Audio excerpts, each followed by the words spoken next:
Assalamualaikum warahmatullahi wabarakatuh. Pada kesempatan kali ini kami akan mempresentasikan hasil diskusi kami yaitu tentang analisis kebutuhan pengguna dalam desain produk untuk melengkapi tugas mata kuliah desain produk yang diampu oleh Pak Ilmawan. Selanjutnya, perkenalkan. Baik, perkenalkan nama saya Haji Krisna Sejati dengan NIM dan saya, 2151824020. dan saya Wahyu Jamil dengan NIM 22518241 Nah, untuk apa penjelasan dari analisis kebutuhan pengguna itu sendiri, analisis kebutuhan pengguna adalah langkah penting dalam mendesain produk, baik perangkat lunak maupun perangkat keras. Tujuannya adalah untuk memahami apa yang dibutuhkan dan diinginkan pengguna, sehingga produk yang dihasilkan dapat memenuhi kebutuhan mereka secara optimal. Nah, beberapa keunggulannya antara lain sebagai berikut. Yang pertama, bisa mengembangkan produk yang sesuai dengan kebutuhan pengguna. Dengan analisis kebutuhan pengguna, membantu desainer dan developer dalam memahami pain point atau apa ya, poin penting yang dibutuhkan oleh pengguna dan bagaimana produk dapat membantu menyelesaikan masalah mereka. Kemudian untuk yang kedua, dapat meningkatkan kepuasan dan loyalitas pengguna. Produk yang sesuai dengan kebutuhan pengguna akan meningkatkan kepuasan dan loyalitas mereka. Yang ketiga, ada menghemat waktu dan biaya pengembangan. Analisis kebutuhan pengguna dapat membantu desainer dan developer menghindari kesalahan dan melakukan pengerjaan ulang yang memakan waktu serta biaya yang lebih banyak. Kemudian yang keempat ada meningkatkan daya saing produk, di mana produk yang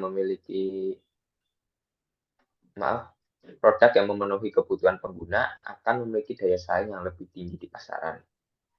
Nah, yang kedua ada metode yang akan disampaikan oleh Mas Aji. Baik, untuk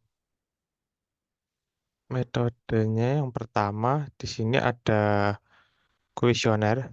Kuesioner digunakan untuk mengumpulkan informasi dari pengguna tentang kebutuhan dan keinginan mereka.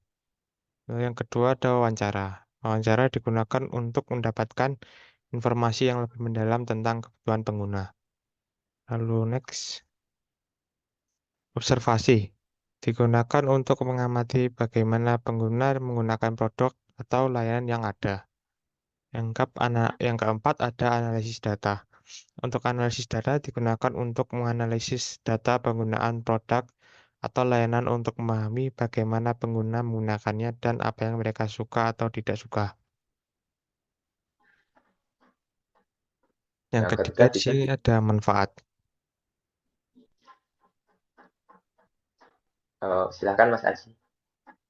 Baik, manfaatnya adalah analisis kebutuhan pengguna.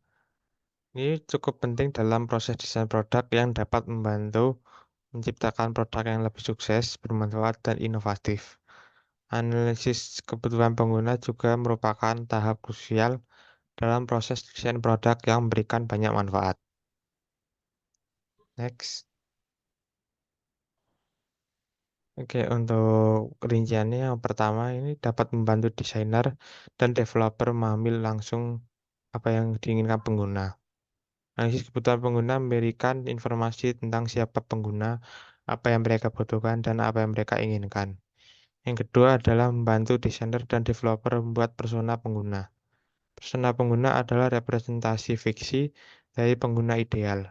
Persona membantu desainer dan developer memvisualisasikan pengguna dan memahami kebutuhan mereka. Next.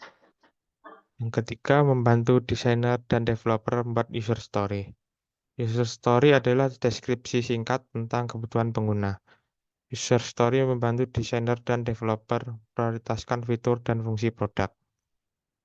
Yang keempat, membantu desainer dan developer membuat prototipe. Prototipe adalah model awal produk yang dapat digunakan untuk menguji dan validasi desain. Next.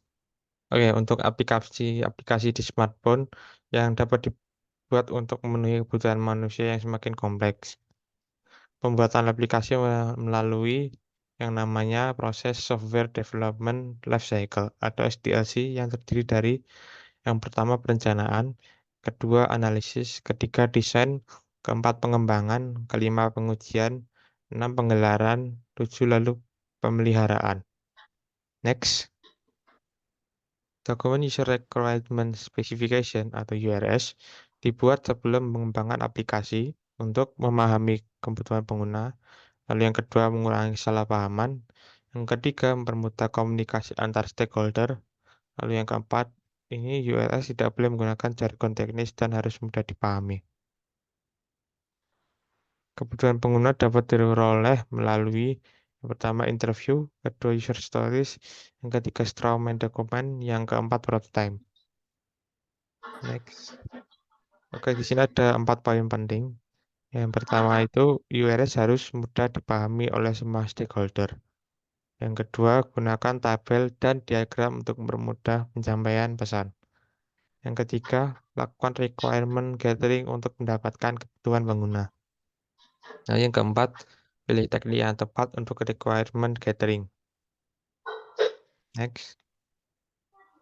Nah, Nah, di sini selanjutnya ada ada empat. langkah-langkah ya yang akan disampaikan oleh Mas Wahyu. Terima kasih. Nah, untuk yang pertama ada identifikasi pengguna. Dengan identifikasi pengguna difungsikan untuk menentukan siapa saja yang akan menjadi pengguna produk. Kemudian yang kedua ada memahami kebutuhan pengguna dengan mengumpulkan informasi tentang kebutuhan dan keinginan dari pengguna. Lalu yang ketiga ada menganalisis kebutuhan pengguna. Dengan hasil yang tadi kita kumpulkan, kita analisis dan kita identifikasi mana pain point dan peluang untuk perbaikan produk. Lalu yang terakhir ada yang keempat ada menentukan persyaratan produk, menentukan fitur yang maaf untuk menentukan fitur dan fungsi yang harus dimiliki produk agar dapat memenuhi kebutuhan pengguna. Dan yang kelima atau yang terakhir ini ada validasi persyaratan produk. Difungsikan untuk memastikan persyaratan produk sesuai dengan kebutuhan pengguna.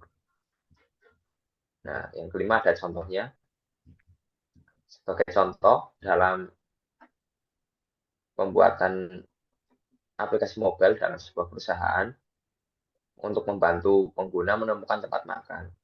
Langkah-langkah analisis kebutuhan pengguna terdiri dari yang tadi dijelaskan. Yang pertama ada identifikasi pengguna. Pengguna aplikasi adalah orang yang ingin mencari tempat makan. Lalu yang kedua, memahami kebutuhan pengguna. Pengguna ingin mencari tempat makan berdasarkan lokasi, jenis makanan, harga, dan rating.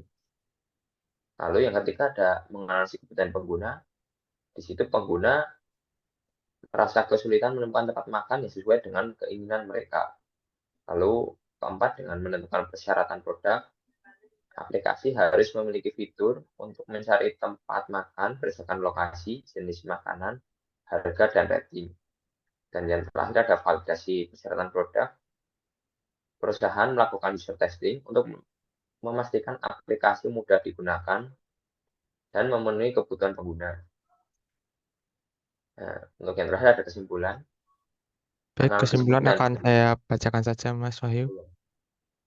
Maaf, Baik, silakan. untuk kesimpulannya adalah analisis kebutuhan pengguna adalah langkah penting dalam desain produk yang membantu menghasilkan produk yang sesuai dengan kebutuhan pengguna. Yang kedua ini meningkatkan kepuasan dan loyalitas pengguna, menghemat waktu dan biaya pengembangan, dan meningkatkan daya saing produk. Proses analisis kebutuhan pengguna dapat bervariasi tergantung pada jenis produk dan kompleksitasnya. Ini penting untuk melibatkan pengguna dalam proses analisis kebutuhan pengguna untuk memastikan produk yang dihasilkan sesuai dengan kebutuhan mereka. Baik, mungkin cukup sampai di sini saja presentasi yang kami paparkan. Jika ada kesalahan dan kurangan, kami mohon maaf. Dan saya kembalikan ke Mas Wahyu. Terima kasih. Kurang lebihnya mohon maaf. Wassalamualaikum warahmatullahi wabarakatuh.